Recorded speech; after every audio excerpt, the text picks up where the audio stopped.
নবীর নামে একটা ঘর করবে। হাজার হাজার মুসলমানকে মাহে রমজানে তারা শহীদ করতেছে।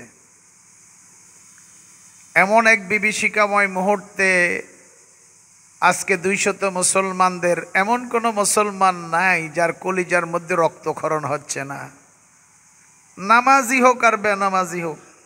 ফিলিস্তিনের মুসলমানদের কথা শুনলেই কেন জানি আটকা উঠে মনটা, কানতে মনে চায়, চিৎকার দিতে মনে চায়, দৌড়াইয়া ফিলিস্তিনে যেতে মন চায়। কথা ঠিক না?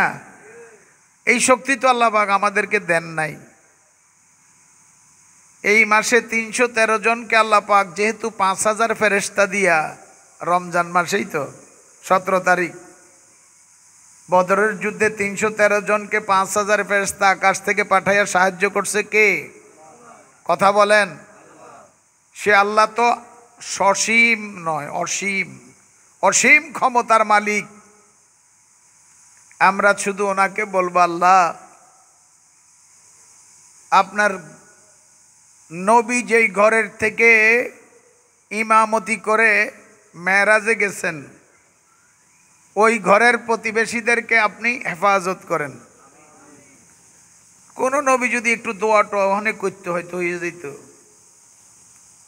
ইব্রাহিম নবী দোয়া করছে কাবা শরীফের জন্য, করছে না? আয় আল্লাহ, কাবাকে আপনি পবিত্র নগরী বানান, নিরাপত্তার নগরী বানান। ওয়ারযুক আহলাহু মিনাস সামারাতি রিজকাল লাকুম।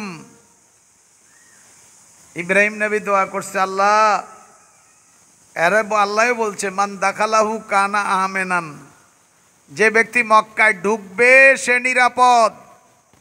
তার হেফাজতের সম্পূর্ণ দায়িত্ব কার হাতে? আল্লাহর হাতে। নবীজি মায়ের পেটে, আবরা আসছিল আল্লাহর ঘর ভেঙে দিতে, পারছে?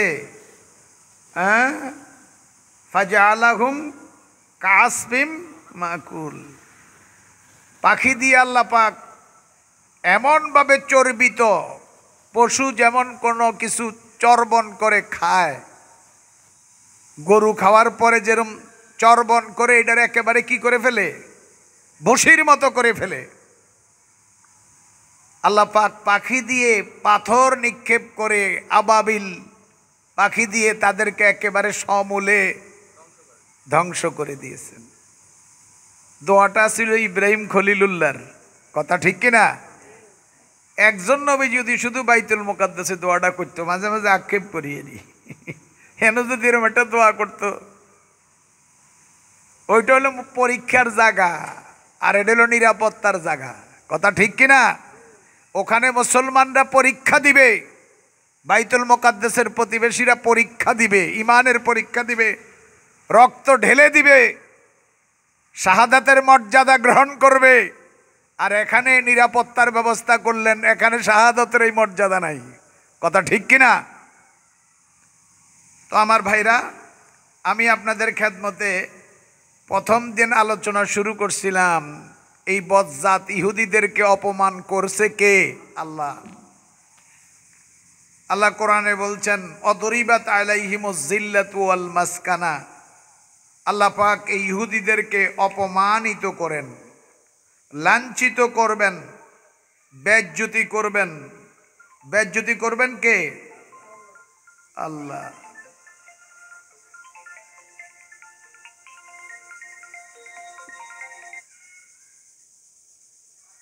আমার ভাইরা, এমন বেজ্জতি হবে তারা, মুসলিম শরীফ হাদিস নম্বর 2922, হযরতে আবু হুরায়রা রাদিয়াল্লাহু তাআলা আনহু বর্ণনা করেন, আল্লাহর হাবিব বলেছেন, লা তাকুমুস সাআ, অতদিন পর্যন্ত কিয়ামত হবে না, হাত্তা ইউকাতিলাল মুসলিমুনা আল ইয়াহুদা, যতদিন পর্যন্ত মুসলমানরা ইহুদিদেরকে হত্যা না করবে, যতদিন পর্যন্ত মুসলমানেরা ইহুদিদেরকে হত্যা না করবে, অতদিন পর্যন্ত কিয়ামত হবে না। এমনকি মুসলমানরা যখন ইহুদিদেরকে তালাশ করে হত্যা শুরু করে দিবে, তখন হাত্তা ইয়াজতাবিয়াল ইয়াহুদু মিন ওয়ারাইল হাজারে, ওয়াশজারে ফায়াকুলুল হাজারু ওয়াশজার ইয়া মুসলিম ইয়া আব্দুল্লাহ হাযা ইয়াহুদিয়্যুন খালফি। আল্লাহু আকবার। মুসলমানরা ইহুদিদেরকে তালাশ করবে তো লাঠি ছোটা হাতে নিয়ে, তরবারি হাতে নিয়ে, গাছের ডাল নিয়ে ইহুদিদেরকে তালাশ করবে। ইহুদিরা আত্মগোপন করবে, আত্মরক্ষার জন্য পলায়ন করবে। আমার ভাইরা, ইহুদিরা যেই গাছের আড়ালে আত্মগোপন করবে, আল্লাহ পাক ওই গাছকে জবান খুলে দিবেন। ওই গাছ এবং যেই পাথরের আড়ালে ইহুদি আত্মগোপন করবে, ওই গাছ আর পাথর মুসলমানকে ডেকে বলবে, ইয়া মুসলিম, হে মুসলমান, ইয়া আব্দুল্লাহ, হে আল্লাহর বান্দা, হাজা ইহুদিয়ুন। গাছ বলবে, আমার পিছনে একজন ইহুদি আছে। পাথর বলবে, হে মুসলমান, তুমি আসো, আমার পিছনে একজন ইহুদি আছে, তারে ধরো, ফাকতুলহু, তারে হত্যা করো। আল্লাহু আকবার কন্যা। সেই সময় বেশি দূরে নয়, আল্লাহ পাক তাদেরকে বেজ্জতি করবেন। কি কি বেজ্জতি করেছেন, অপমানিত করেছেন ইহুদিদেরকে। আমি আপনাদের খেদমতে কিছু কথা রাখছিলাম, কথা বুঝেন নাই? নবী, দুইজন নবী তাদের জন্য বদদোয়া করেছে। কয়জন? একজনের নাম হলো দাউদ নবী। ওনার বদদোয়ার কারণে ইহুদিরা কি হয়ে গেছে? বানর বানর। আরেকজন নবী তাদের জন্য বদদোয়া করেছে, ওনার নাম কি? ঈসা আলাইহিস সালাম। ওনার বদদোয়ায় তারা কি হয়ে গেছে? সুর হয়ে গেছে। আমার ভাইরা, আল্লাহর নবীও তাদেরকে মদিনা থেকে বের করে দিয়েছেন। বনু কায়নকার ঘটনা বলছি আপনাদের কাছে। মদিনাতে ইহুদিদের 3টা সমাজ আছে। কয় সমাজ? মদিনায় কয় সমাজ? প্রথম সমাজ হলো বনু কায়নকা। তারা বেয়াদবি করছিল একজন মুসলিম তরুণীর সাথে। খেয়াল আছে তো? বাজারে গেছে, কি করছে? ওই মহিলারে কি করছে? উলঙ্গ করছে। আরেকজন মুসলমান এসে, আমি তো তাফসির থেকেই বলছি, কোরআন থেকেই বলছি, মদিনার বাজারে যখন আমাদের একজন মুসলিম বোনকে অপমানিত করছে, একদম উলঙ্গ করে ফেলছে। প্রথম বলছে, তোমার চেহারা দেখতে চাই। মুসলিম নারী বলছে, আমার জীবন যেতে পারে, আমি পর্দা বর্জন করব না। শেষ পর্যন্ত ওই সোহাগ দোকানদার, স্বর্ণকার, সে ওই মেয়ের, মুসলিম মেয়ের কি জামার পিছন দিক থেকে আটকায় রাখছে, নিচের দিকে আটকায় রাখছে, পাও দিয়ে হোক, কিছু দিয়ে হোক। মেয়েটা তো আর জানে না, মেয়েটা যখন উঠছে তার পুরা শরীর খুলে গেছে, একদম উলঙ্গ হয়ে গেছে। তখন মেয়েটি বাজারে চিৎকার দিয়েছিল। একজন মুসলমান এসে মেয়েটার হত্যা করছে। একজন মুসলমান এসে ওই স্বর্ণকারকে হত্যা করেছে। সাথে সাথে ওই যুবক মুসলমানকে পুরা বাজারের বনু কায়নকার ইহুদিরা ওই মুসলমানটাকে হত্যা করছে। আল্লাহর নবীর কাছে খবর গেছে। নবীজি বলছে, গেট আউট, তোমরা এখন থেকে আর এই এলাকায় থাকতে পারবা না। খেয়াল আছে তো? একজন নেতাও সুপারিশ করছিল। নেতার নাম কি? আব্দুল্লাহ ইবনে উবাই। এবং উৎসাহ দিছিল তাদেরকে, ইহুদিদেরকে, তোরা যাইস না, মোহাম্মদে কইছে আরই যাইতি, যাইস না, বেয়াদব তো, আমরা তোমাদেরকে দেখব, রক্ষা করব। শেষ পর্যন্ত ইহুদিদেরকে আব্দুল্লাহ ইবনে উবাই কোনো সহযোগিতা করে নাই, সহযোগিতা করে নাই। শেষ পর্যন্ত আল্লাহ পাক তাদেরকে এই জমিন থেকে বের করে দিলেন, বনু কায়নকাকে বের করে দিলেন আল্লাহ পাক। ওই মুসলিম তরুণীর ঘটনার পরে তাদেরকে জমিন থেকে, তাদের বাস্তভূমি থেকে, তাদের মাতৃভূমি থেকে, মদিনা থেকে বনু কায়নকাকে বের করে দিলেন কে? আল্লাহ। নবীজি বের করে দিয়েছেন কার আদেশে? আরে আমার নবীর কথা আর আল্লাহর কথা তো একই কথা, ঠিক কিনা? একটা নাম ওহিয়ে মাতলু, আর একটা নাম হলো ওহিয়ে গায়রে মাতলু। ওহিয়ে গায়রে মাতলু মানে যেটা তেলাওয়াতের জন্য নাজেল হয় নাই, হাদিস শরীফ। হাদিস শরীফ দিয়ে নামাজ পড়লে কি হবে না? নওয়াজ হবে নাকি? কিন্তু কোরআন শরীফ হলো ওহিয়ে মাতলু, এটা তেলাওয়াতের জন্য নাজেল হইছে। কোরআন শরীফ দিয়া যদি আপনি নামাজ পড়েন হবে না? দুটোটাই ওহি। একটা হলো লফজান আল্লাহর, মানাও আল্লাহর, আর একটা হলো মানা অর্থ আল্লাহর, শব্দ নবীজির জবানের। সুবহানাল্লাহ। যখন হজের আয়াত নাজেল হইছে তখন একজন সাহাবী এসে বলতেছে, আকরা বিন হাবেস সাহাবীর নাম, উনি আরব দেশের মানুষ। উনি বললেন, ইয়া রাসূলুল্লাহ, আল্লাহ রাব্বুল আলামিন তো আমাদেরকে হজ ফরজ করে দিয়েছেন, আলী কুল্লে আমিন ইয়া রাসূলুল্লাহ আমলিল আবাদ। আল্লাহ তো বলছে হজ করতাম, এখন হজ কি বছরে একবার না প্রত্যেক বছর হজ করতে হবে? নবীজি বলছেন, লাউ কুলতু নাম লাওয়াজাবাত, নাসাই শরীফের হাদিস। নবীজি বলতে, আমি যদি বলতাম হ্যাঁ হজ প্রত্যেক বছর ফরজ, তাহলে প্রত্যেক বছর তোমাদের উপর হজ ফরজ হয়ে যেত। সুবহানাল্লাহ। আল্লাহর কথা যেমন শরীয়তের আইন, নবীজির কথাও শরীয়তের। তবে দোনোজন কি এক নাকি? আল্লাহর নবী কি এক? কথা বলেন। আল্লাহ হইলেন খালেক, আল্লাহ হইলেন কি? খালেক, সৃষ্টিকর্তা। নবীজি হলেন মাখলুক, নবীজিকে আল্লাহ পাক তৈরি করছে। তো মাখলুকের মধ্যে আল্লাহর পরে যার মর্যাদা, স্টেজটা পুরা জগতের মধ্যে সকল নবীদের উপরে আল্লাহর পরে যার মর্যাদা, তার নাম কি? মুহাম্মাদুর রাসূলুল্লাহ সাল্লাল্লাহু আলাইহি ওয়াসাল্লাম। অনেকে এন এক গোলায়া লাই, গোলায়া নিজেও মরে, অন্যকে মারে। আমাদের আকীদা হলো নবীজি আহলে সুন্নাত ওয়াল জামাতের আকীদা। আকায়েদের সব কিতাবের মধ্যে ইবারত আছে। এখন আমি তো নতুন আকায়েদের কিতাব লিখতে পারবো না। সমস্ত নবীদের উপরে মর্যাদা, আল্লাহর পরে যার মর্যাদা, সকল নবী, সাধারণ মানুষ দূরের কথা, সকল নবীদের ইমাম যিনি, সকল নবীদের নবী যিনি, সকল নবীদেরকে রুহের জগতে আল্লাহ পাক আমার নবুয়তের, নবীর নবুয়তের স্বীকৃতি নিয়েছেন। কথা ঠিক কিনা? সুতরাং তার মতো কেউ নাই। আমি শুনি নাই, আপনারা শুনছেন বোধহয়। কোন হিন্দু এই কথা বলে নাই নবীজি আমাদের মতো, কইছে নাকি? জর্জ বার্নার্ড শ, একজন ব্রিটিশ পার্লামেন্টারিয়ান, তাকে সে বলছে, ও পৃথিবীর মানুষ শান্তি চাও? তা শান্তি চাইলে শান্তিদাতার মুক্তিদাতা পৃথিবীতে একজন আসছে, তিনি মুহাম্মাদুর। তোমাকে সব বাদ দাও, এটি থুক্কু, থুক্কু বাদ, ডিলেট। জর্জ বার্নার্ড শ বলছে মুহাম্মাদুর রাসূলুল্লাহর আদর্শ পালন করো, আবার সেই নবীর আদর্শ পৃথিবীতে দাও, দেখবা আবার কুমুর কিনা কয় বাঘ আর হরিণ একই জায়গায় পানি খাবে। ইনসাফের ব্যবস্থা করে দিবে কে? আল্লাহ। কোন হিন্দুও বলে নাই নবীজি আমাদের মতো।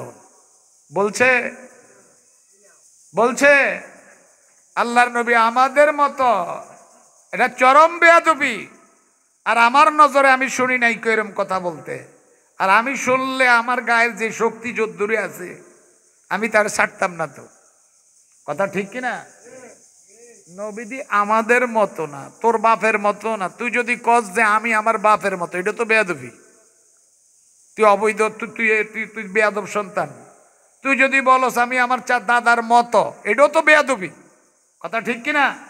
আপনি যদি বলেন আমি এলাকার অমক আলেমের মতো, এটাও বেয়াদবি। যার পিছে নামাজ পড়েন আপনি হেতার মতো কেমনে হন?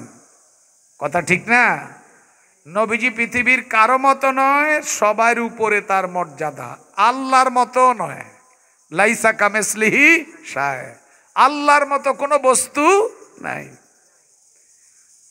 আমার প্রিয় ভাইরা, ভাইদের খেদমতে বলতেছিলাম, বনু কায়নকার কথা বলছিলাম। বনু কায়নকাকে আল্লাহর নবী 15 দিন অবকাশ দিলেন। 15 দিনের ভিতরে বনু কায়নকার ইহুদির গোষ্ঠীরা, যারা আমার সাথে সন্ধি চুক্তি ভঙ্গ করেছ, 15 দিন সময় দিলাম, বের হয়ে যাও। শেষ পর্যন্ত বাইরন লাগছেনি, কথা কন না।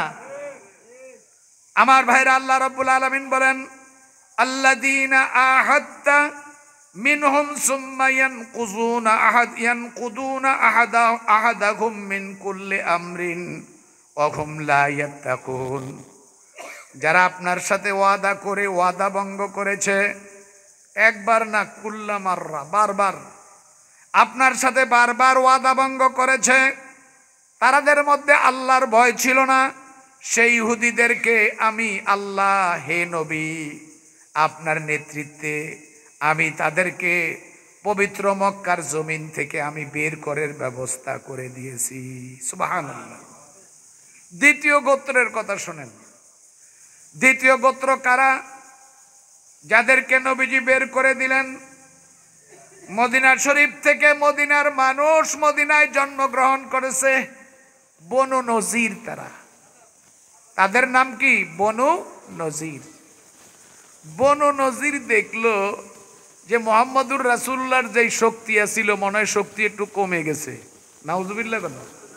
আগে তো দেখলাম বদরের যুদ্ধে মাত্র 313 জন, বিশাল জয়। এখন ঘটনা ঘটছে কি জানেননি? বীরে মাউনার একটা ঘটনা ঘটছে। ইহুদিরা আবার খেপলো, মাঝিদি তো ঠান্ডা হয়ে গেছে, নবীজি এক দলকে মদিনা থেকে বের করে দিয়েছেন না, বনু কায়নুকাকে। এখন আরেক দল, তারা হলো বনি নজির। তারা দেখলো বীরে মাউনাতে মুসলমানরা 70 জন মুসলমান শহীদ হয়ে গেছে। কতজন?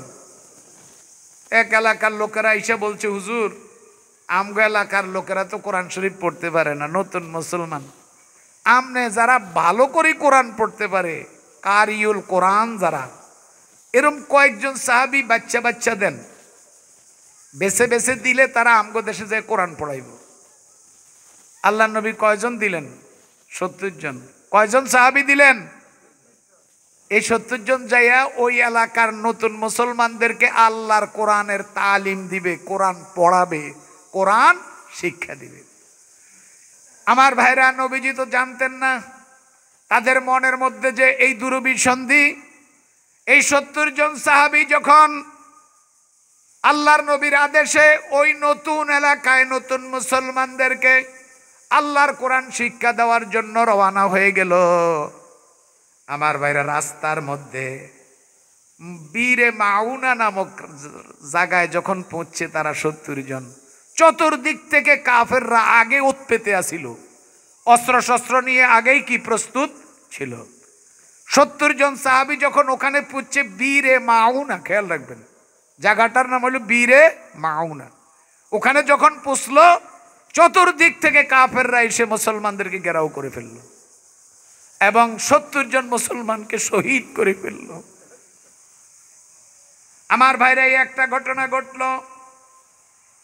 আরেকটা ঘটনা ঘটলো রাজির ঘটনা। রাজি 6-7 জন সাহাবী গেছিল হযরতে আসিম রাদিয়াল্লাহু তাআলার নেতৃত্বে। হযরতে খোবাইব ছিল এই দলে। সুবহানাল্লাহ। হযরত খোবাইব ছিল, হযরতে আসিমও ছিল। 6 জন, 5 জন বা 6 জন। এটা হইল রাজির ঘটনা।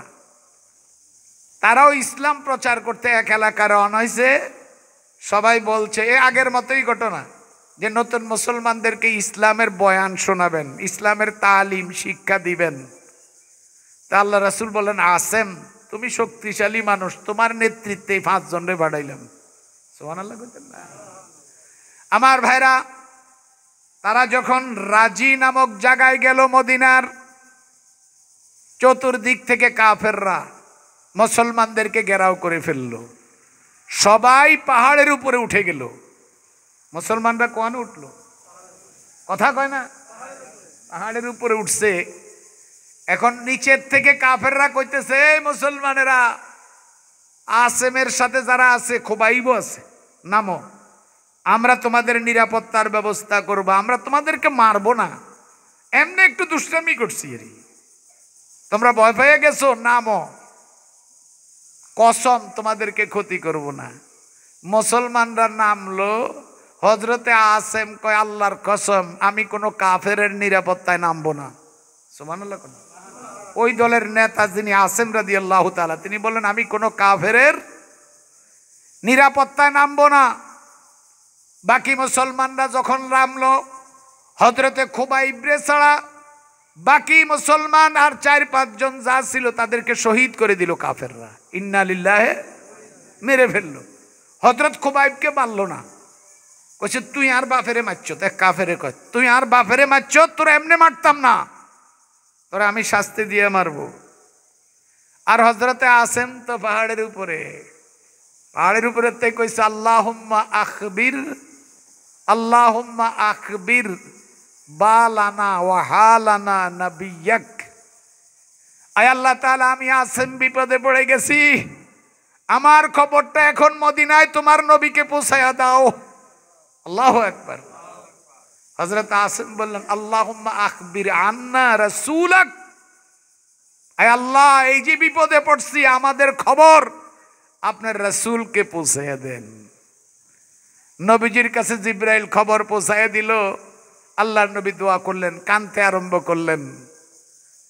হযরত আসেমকে তারা ধরতে পারলো না, তিনি পাহাড়ের নিচে না উপরে, কথা কয় না, উপরে নিচের থেকে পাথর মারা শুরু করলো, তীর মারা শুরু করলো। শেষ পর্যন্ত হযরত আসেম বলছে আল্লাহ, দুইটা দোয়া করছে, আয় আল্লাহ আমার খবর এই যে বিপদে আছি তোমার হাবিবরে পৌঁছাইয়া দাও। আর একটা হলো আল্লাহ আল্লাহুম্মা হালিল আল্লাহুম্মা হালি আল্লাহুম্মা হালি লাহমি ফাহমিলি লাহমি আল্লাহুম্মা হামি দীনি ফাহমিলি লাহমি। আয় আল্লাহ তোমার দ্বীন তোমার ইসলামকে হেফাজত করার জন্য আসছি, তুমিও আমার দেহটার হেফাজত করো। তোমার দ্বীনের হেফাজতের জন্য বাড়ির থেকে নিয়ত করে বের হইছি, আল্লাহ আমার এই দেহটাও তুমি হেফাজত করো। কাফেররা ওনারে তরবারি দিয়া মারতে মারতে উনি যখন শহীদ হয়ে গেছে, হযরতে আসেম রাদিয়াল্লাহু তাআলা, কাফেররা কয় তুই বহুত জ্বালাইছ, এখন তোরে আমরা টুকরা টুকরা করে ফেলবো। উনি না দোয়া করছে আল্লাহ তোমার দ্বীনের হেফাজতের জন্য বাইর হইছি, তুমি আমার দেহটারে কি করো, হেফাজত করো। কাফেররা যায় দেখে বড় বড় বিঙ্গুল। সুবহানাল্লাহ। হযরতে আসেম রাদিয়াল্লাহু তাআলা পুরা দেহের মধ্যে বিঙ্গুল, বিঙ্গুলের বাসা। কোন কাফের যখন আইয়ে কাছে বিঙ্গুলে দেয় দৌড়াই না, আল্লাহু আকবার কর না। এই হেফাজত করেছে কে? আর হযরত খুবাইব রাদিয়াল্লাহু তাআলাকে ধরে নিল। 1 মাস পর্যন্ত কাফেরের বাচ্চা তার বাপকে উনি মারছে। এই অপরাধে হযরত খুবাইবকে একটা রোমের ভিতরে তালা বন্ধ করে রাখছে। একদিন খেয়াল করলো যে একটা মাস 1 গ্লাস পানিও দেই নাই, এটারে তো আর ফাঁসি দেওয়ান লাগতো না, এমনিই তো মরে গেছে খুবাইব। আমার ভাইরা ওই কাফের দরজা খুললেন খুবাইবকে দেখার জন্য। দরজা খুলে দেখতেছে উনি বড় বড় আঙ্গুর চাবাইতেছে। সুবহানাল্লাহ, আরো জোরে কর। আর কাফেরের একটা বাচ্চা যাইয়া হযরত খুবাইবের রানের উপরে বইছে। তখন কাফেররা ভয় পেয়ে গেছে, কারণ হযরত খুব মনে করছে যদি আমাদের বাচ্চার গলা টিপটা যদি খুবাইবে মাইরে লায়, যেহেতু আমরা তার প্রতিপক্ষ। হযরত খুবাইব বাচ্চাটারে খুব আদর করলেন। সুবহানাল্লাহ কন্যা এটাগুলোকে কয় তুমি কি খাইতেছ? কয় বেটা সেদিন খানা তোরা বন্ধ করছো, দরজা বন্ধ করছো তোকে জেলখানাত, সেদিন থেকে বেহেশতি খাবারের ব্যবস্থা আমার কে করছে? আল্লাহ। আমার প্রিয় ভাইরা, 2টা কথা বললাম সংক্ষেপে। এটা হলো মক্কার ইহুদিদের শক্তি, যে মুসলমানরা তো চরম মার খাইছে। বীরে মাউনায় 70 জন মুসলমান নিহত হয়েছে, কথা ঠিক কিনা? আবার রাজির মধ্যে 6 জন মুসলমান শহীদ হয়েছে। আল্লাহু আকবার করলেন। এখন মুসলমান করে আমরা কারা কেয়ার করবো? ইহুদির মুসলমান গো শক্তি, মুসলমান গো আল্লাহ মনে হয় মুসলমান করে ছাইড়া দিছে। এখন তারা একটু শক্তি পাইছে মনে হয়। এখান দিয়ে আবার উহুদের ঘটনা ঘটছে, নবীজির দাঁত মোবারক শহীদ হয়েছে। কয়টা ঘটনা ঘটছে? 3টা। কয়টা? বীরে মাউনা, এরপরে কি রাজির ঘটনা, উহুদে নবীজির দান মোবারক শহীদ হওয়ার ঘটনা। এই 3 ঘটনার পরে ইহুদিরা একটু লাগজান তরুতাজা হইয়া উঠছে। ইহুদিরা মনে সাহস পাইল, তারা ষড়যন্ত্র করলো যে আল্লাহর নবীকে আবার হত্যা করে ফেলবে। নাউজুবিল্লাহ, নবীজিকে আর রাখবে না। এখন তারা নবীজির কাছে গেল, বলল যে আপনি, আমাদের মধ্যে একটা সমস্যা আছে, হে আল্লাহর নবী, আমাদের মাঝে আর আপনাদের মাঝে কি আছে, একটা সমস্যা আছে, আপনি মেহরবানি করে একটু আসেন, সমস্যাটা সমাধান করে দেন। কারা কইল? মদিনার বনি নজির গোত্রের ইহুদিরা। আল্লাহর হাবিব গেলেন। আমার নবী কি কাপুরুষ আছিল নাকি? কথা কন। কেউ নবীজি কখনো তরবারি দিয়ে মারেন নাই, তবে উহুদের ময়দানে আঙ্গুল দিয়ে একটা খোঁচা দিছিল, লগে লগে এটা চিৎকার দিয়ে মরে গেছে। সুবহানাল্লাহ। তরবারি দিয়ে গুতা দেয় নাই, গুতা দিছে কি দিয়া? আঙ্গুল দিয়া গুতা দিছে, তার ফ্যাট ফাইটা মারা গেছে। এই আঙ্গুলের মধ্যে শক্তি আছিল কিনা? আর জমিনে বসেই তো আঙ্গুল দিয়া উপরের দিকে নির্দেশ করার সাথে সাথে আকাশের চাঁদ কি হয়ে গেছে? 2 খণ্ডিত, সাক্কাল কামার বেইশারাতিহি, এভাবে শুধু ইঙ্গিত করছে। অসংখ্য হাদিস আছে। অনেক সাহাবীরা বলছে যে চাঁদটা যে 2 টুকরা হইয়া একটা জাবালে আবি কুবাইসের মধ্যে আইয়া পড়ছে, আরেকটা যে সাফা পাহাড়ের পাশে আমরা নিজের চোখে দেখতেছিলাম, চাঁদের 2 অংশ 2 জায়গায়। আল্লাহু আকবার। এমনি নবীজি কেউ কিল গুতা দেয় নাই, তবে একটা গুতাই দিছিল উহুদের ময়দানে। সুবহানাল্লাহ। ও আঙ্গুল দিয়া, ইহান্দি দিয়া দিলে তো ছিল না। ওনার লোকে পারবে কে কন? কারণ এই শক্তি কার শক্তি? আল্লাহ। তবে নবীজি মাঝে মাঝে কেউ যদি চ্যালেঞ্জ করতে আসছে, তারে বিনা চ্যালেঞ্জে ছেড়ে দেয় না। রোকানা আসছিল একবার, জাজিরাতুল আরবের শ্রেষ্ঠ কুস্তিগির, আল্লাহ নবীর লগে কুস্তি ধরবো। আল্লাহ নবী কয় হ্যাঁ ধর, কুস্তি ধরছে। রোকানা হলো মোহাম্মদ আলী ক্লের নাম শুনছেন না? এখন তার মেয়ের নাম হলো লারা। লারা লারা ক্লে, তার বাপের মতো। এটা হলো লেডিস। মোহাম্মদ আলী ক্লে আসিল বাবা, এটা তার মেয়ে লারা ক্লে। ওদের পরিবারকে ইউরোপিয়ানরা খুব শ্রদ্ধা করে, কিন্তু আলহামদুলিল্লাহ মোহাম্মদ আলী ক্লে পুরা বংশের মানুষ ইসলাম গ্রহণ করেছে। সুবহানাল্লাহ। আল্লাহ নবী সাল্লাল্লাহু আলাইহি ওয়াসাল্লামের সাথে আয়া বেড়া দৌড়ছে। নবীজির সাথে কি দৌড়ছে? পাঞ্জা দৌড়ছে। আল্লাহ নবী শুধু একটা টিপ দিছিল। মক্কার নয়, আরব বিশ্বের শ্রেষ্ঠ কুস্তিগির রোকানা, এটার নাম কি? রোকানা। আল্লাহ নবী শুধু পিছনের দিকে একটা হাত দিয়ে আর একটা হাত দিয়ে তার হাতে ধরে একটা টিপ দিছিল।